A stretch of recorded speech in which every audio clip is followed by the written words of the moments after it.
setiap sesuatu yang membatalkan puasa itu membatalkan sholat, kecuali makan satu piring. Walaupun tidak membatalkan puasa, tapi membatalkan sholat. Timbul pertanyaan, bedanya apa? Kenapa? Katanya sesuatu yang membatalkan puasa, membatalkan sholat. Nah, kalau sholatnya sah, apakah diterima atau tidak? Ya, tidak ada yang tahu. Itu adalah amrun ghaibiyun. Amrun yang sifatnya ghaib, la ya'lamuha la ya'lamuhu illallah. Tidak ada yang tahu kecuali Allah. Cuma gitu tuh ada tanda biasanya tuh. Ada tanda-tandanya kalau sholatnya diterima. Apa tanda-tandanya? Itu fungsi sholat apa? Kalau dalam Al-Qur'an inna sholata tanha 'anil fahsya'i wal munkar. Bila mana kita sholat akhirnya benci kepada hal yang mungkar, benci kepada fahsya, suatu yang keji, dosa itu pahit rasanya, itu berarti sholatnya diterima. Kalau sholatnya masih dosa-dosa masih manis, masih enak, ya masih perlu itu sholat kita itu masih perlu diperbaiki terus. Kalau dosa masih rasanya manis, enak gitu tuh, itu berarti sholatnya masih perlu ditingkatkan. Tapi kalau sholatnya udah beres, pasti yang namanya dosa itu rasanya pahit gitu tuh. Bahkan itu umpamanya dosa dengan racun, itu menurut orang yang sholatnya udah beres, daripada melakukan dosa masih mending minum racun gitu. Itu racun. Itu kalau yang sholatnya beres gitu. Itu jadi standar nantilah. Kalau sholatnya beres, maksud apa kalau racun cuma merusakkan fisik gitu. Tapi kalau dosa merusakkan ruhani, merusak rohani, ya maka ya lebih baik rusak fisik daripada rusak badan daripada rusak rohani. Dan itu bisa dikejar dengan kita sholat yang beres. Lah untuk sholat kita makbulah itu ya dengan kita bagaimana sholat itu sah dulu. Tapi jangan sekali-kali kita menghukumi orang dia sholatnya belum beres, masih suka maksiat, ya jangan itu juga, ya nggak benar itu. Sebab itu adalah amrun ghaibi la ya'lamuhu illallah. Amrun ghaib tentang diterima atau tidaknya sholat itu tidak ada yang tahu kecuali Allah saja. Maka Allah kita jangan berani menghukumi orang lain sholatnya diterima atau tidak. Ya udah, yang penting kita itu sendiri aja. Tapi untuk diri sendiri kita bisa menghukum itu. Kita sholatnya kira-kira udah diterima belum ya? Nah, kita bisa membaca lah kayaknya, bisa meraba. Sebab bal insan ala nafsihi basiro. Setiap manusia pada dirinya itu sangat tahu sekali, sangat paham sekali gitu. Wah, kita masalahnya masih seperti ini gitu. Pantesan ya itu ya. Nah. Ya. Tentang hal yang membatalkan sholat, mubtilatus sholat, afsadat as-sholat wa asbahat ghaira shahihah, sesuatu yang merusak sholat yang akhirnya sholatnya tidak sah, itu ada 20. Pertama hadas. Nah, hadas itu ada baik hadas asghar atau hadas akbar. Hadas asghar itu hal-hal yang mewajibkan wudu. Hadas akbar hal-hal yang mewajibkan mandi. Sengaja atau tidak? Tidak sengaja. Kita tidak sengaja keluar kentut itu, ya tetap aja walaupun tidak sengaja juga ya batal. Kalau masalah hadas. Yang kedua, mulaqatun najasatin ghairu mafin anha, kita mengenai badan kita atau pakaian kita atau tempat kita najis yang ghairu mafu. Kalau najis yang mafu ya nggak apa-apa. Kita bisulan lagi sholat pecah, walaupun banyak itu mafu itu, selama tidak sengaja ya teruskan aja sholat itu sampai beres. Itu najis mafu. Yang bermasalah itu kalau najis ghairu mafu. Salah satunya kita sholat tahu ini semut udah mati, kita dimasukkan kantong, sholat, ya batal sholat kita, tidak sah. Sebab semut itu najis, wairu ma'fu, walaupun ya bangkai gitu, dikantongin sholat, ya enggak sah sholatnya. Sebab wairu ma'fu. Yang ketiga kasfu aurat amdan walau satara fil hal. Kita sholat, dibuka auratnya dengan sengaja, walaupun segera ditutupi tetap batal kalau sengaja. Berbeda kalau tidak sengaja, lagi sholat ada angin, ada kipas terlalu besar, akhirnya nah iya umpamanya gitu tuh, terbuka auratnya tapi langsung kita tutup, seketika itu juga ya tidak batal. Kalau tidak sengaja, tapi kalau sengaja dibuka langsung ditutup tetap batal gitu. Yang ketiga, yang keempat al-kalam al-amdu. Kita sengaja ngomong. Yang ngomongnya bukan Quran atau bukan dzikir. Dan juga bukan doa. Biharfain wa illam yufima atau biharfin mufhim. Kita sholat ngomong walaupun cuma 2 huruf yang tidak ada arti, tidak bisa dipaham, batal. Atau 1 huruf tapi bisa dipahami, batal. Berarti lagi sholat fi 1 huruf batal itu. Sebab ya udah kalam itu tuh, udah bisa dipahami, fi penuhilah, jagalah gitu. Ya batal. Kalau 2 huruf walaupun tidak paham, kalau 2 huruf walaupun tidak paham juga batal. Berbeda bacanya Al-Quran, zikir, doa, ya tidak batal.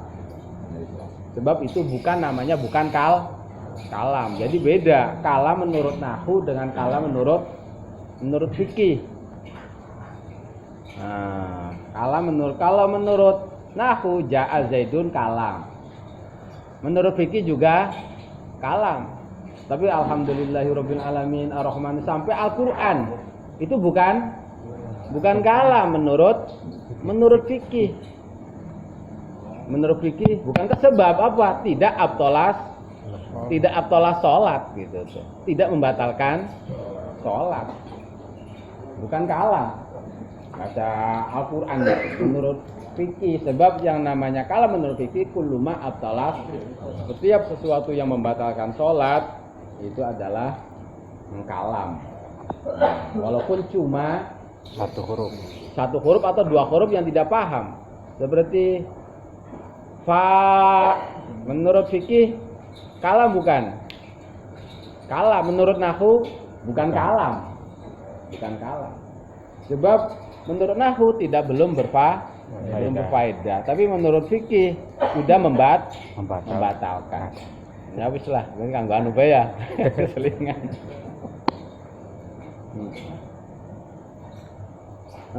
Wala yaduru yasiru kalam wa yasitu kalimatin fa khalla safal lisani inta kalaman nasian fi sholat. Lah, umpamanya ngomong kita sholat lupa. Itu batal enggak? Kalau tadi sengaja 1 huruf bisa paham, batal. Sengaja 2 huruf tidak paham, tidak memahamkan juga batal. Ini mah kalau lupa ngomong, udah makan belum, lagi sholat gitu tuh umpamanya, batal nggak itu? Lupa. Ya tergantung. Kalau di situ ada 6 kata lebih batal. Kalau kurang dari 6 kata tidak batal. Sudah makan belum berapa kata itu? Ada 3 kata. Kalau lupa itu tidak batal. Wala yaduru yasiru kalam wa yasitu kalimatin. Kalau lupa cuma 6 kata di bawah 5 kata lupa tidak batal. Tapi kalau udah 10 kata ya batal. Sholat ngobrol, aduh lupa saya lagi sholat, ini ya batal aja kalau udah 10 kata mah. Meskipun lupa gitu tuh. Umpamanya. Nah, yang lupa. Faqala sabqalisanihi, lupa itu bisa karena apa? Keperucut, keceplosan gitu tuh sapolisan keceplosan sampai 5 kata nggak batal. Au nasian, au takalama nasian li sholat, atau dia lupa bahwa posisinya lagi sholat nggak boleh. Au jahila tahrimi fiha wa kana madhuron, atau dia tidak tahu hukum berbicara dalam sholat itu membatalkan. Dia juga tidak apa-apa walaupun 10 kata. Jahilan tahrimahu fiha wa kana madhuron, dan kebodohannya itu dianggap dimaklumi. Seperti apa? Bisa jadi dia baru masuk Islam, pagi masuk Islam, sholat, kamu tuh udah kewajiban sholat, akhirnya sholat ngobrol, mu'alaf itu. Kamu sholat ngobrol sih, emang gimana? Nggak boleh ngobrol. Oh saya nggak tahu, ngobrolnya tuh udah 10 kata, nggak batal itu. Nggak batal sebab dia tidak tahu bahwa baru masuk Islam, tidak tahu sholat itu tidak boleh ngobrol, dan dia baru masuk. Atau dia udah lama masuk Islamnya tapi posisinya di alas atau jauh dari ulama. Kalau datang ke ulama yang tahu hukum agama itu sampai puluhan kilo. Nah akhirnya apa? Ya udah dia tuh ngaji pengales apa. Kalau sholat ngobrol ya nggak apa-apa itu. Jadi yang namanya bodoh itu ada dua lah yang jelas sih. Bodoh itu ada bodoh makdur, ada bodoh ghairu makdur. Kalau bodoh makdur berarti kebodohannya dimaklumi. Dia melakukan hal-hal yang membatalkan, tidak batal. Tapi kalau bodohnya ghairu makdur itu dia tidak bisa dimaklumi. Pokoknya posisinya umpamanya di Pegadaian. Masuk Islam udah 20 tahun, tidak tahu bahwa sholat ngobrol batal itu, tidak tahu itu. Kebangetan enggak itu? Kebangetan. Pegadaian udah 20 tahun. Kok bahwa sholat tidak boleh ngobrol tidak? Dia tahu padahal si ulama banyak, ustadz banyak. Kok sampai tidak tahu? Ya dia tetap batal. Sebab bodohnya ghairu makdur. Ya. Yang kelima, filul katsir, dia melakukan gerakan yang banyak secara uruf. Jadi kalau kata itu bahasanya bukan tahdid ya. Kalau kata itu ada batasan pasti, yaitu 6 kata. Kalau lupa 6 kata itu tidak apa-apa. Tapi kalau lebih dari 6 kata. Lah kalau bahasa gerakan itu pakainya bukan tahdid tapi uruf. Jadi menurut uruf kita itu kebahasan kita, pandangan kita, adat di sini. Kalau gerakan itu dikatakan banyak enggak? Oh itu mah sedikit. Ya udah, itu tidak membatalkan. Oh gerakan itu ya gerakan yang banyak. Menurut pandangan masyarakat di situ maka batal. Seperti salah khotwatin 3 langkah, audorobatin atau 3 pukulan yang berturut-turut. Auyakun afil akalam miraqatin wa khafid, dan atau antara 2 gerakan itu jedanya itu kurang dari satu rakaat, mungkinin ya enggak. Nah itu yang membatalkan. Nah kalau cuma 2 langkah tidak batal. Umpamanya kita sholat melangkah itu kanan kiri, ya itu tidak batal kalau cuma 2 langkah. Habis itu lama. Kira-kira kalau sholat 1 rakaat lebih itu udah cukup. Dia langkah lagi kiri kanan, gitu. Ya nggak batal. Tetapi kalau sampai 3 langkah batal gitu. Nah, sebab itu adalah atau udah mutawaliyah, termasuk kafir. Apabila al-awwal wasani qadrokatin.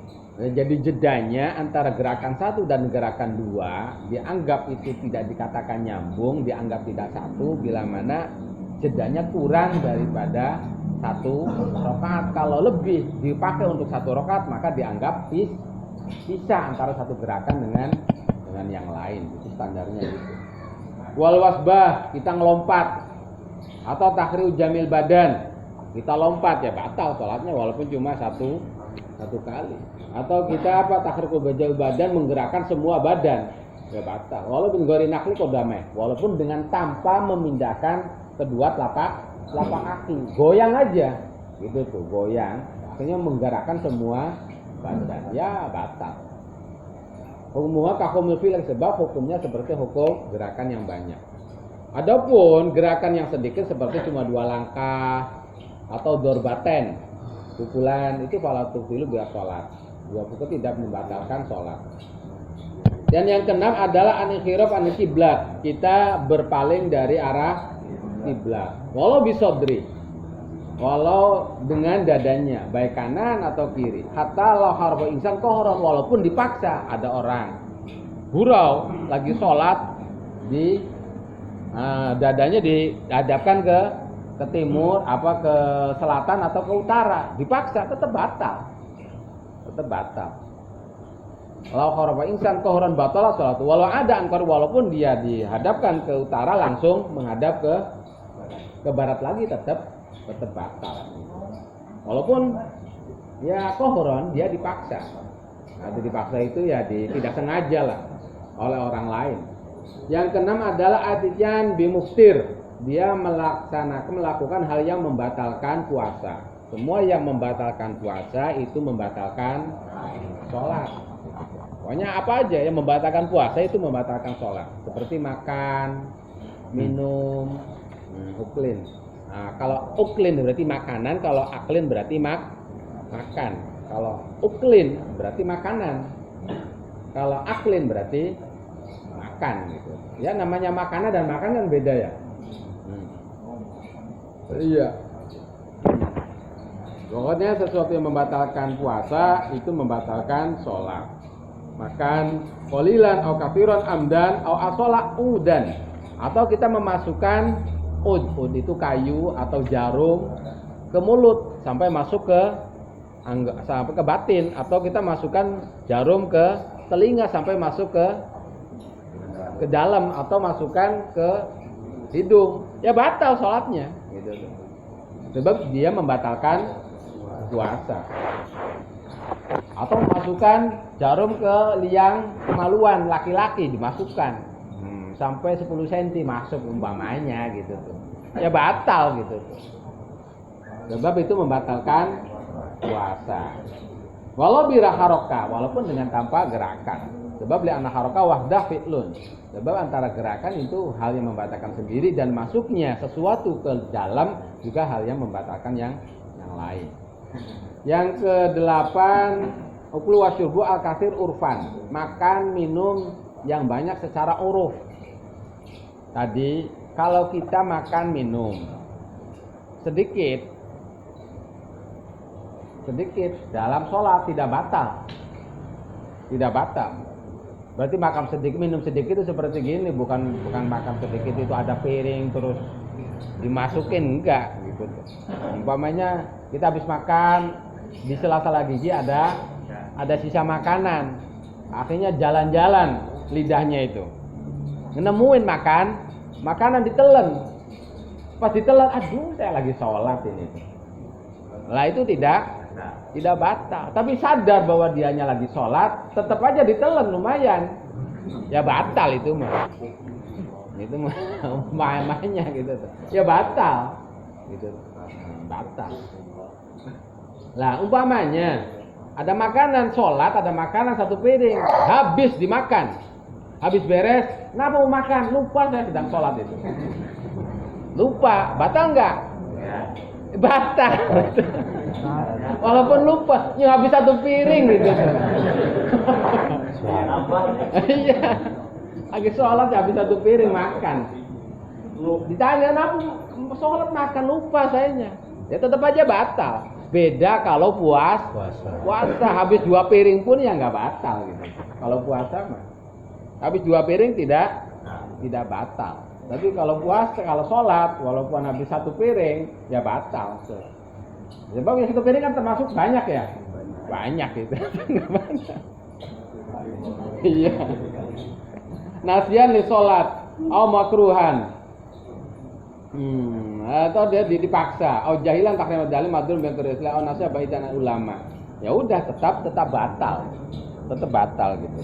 Walaupun kalau puasa tidak tidak batal. Jadi ada pengecualian. Setiap sesuatu yang membatalkan puasa itu membatalkan sholat, kecuali makan satu piring. Walaupun tidak membatalkan puasa, tapi membatalkan sholat. Timbul pertanyaan, bedanya apa? Kenapa?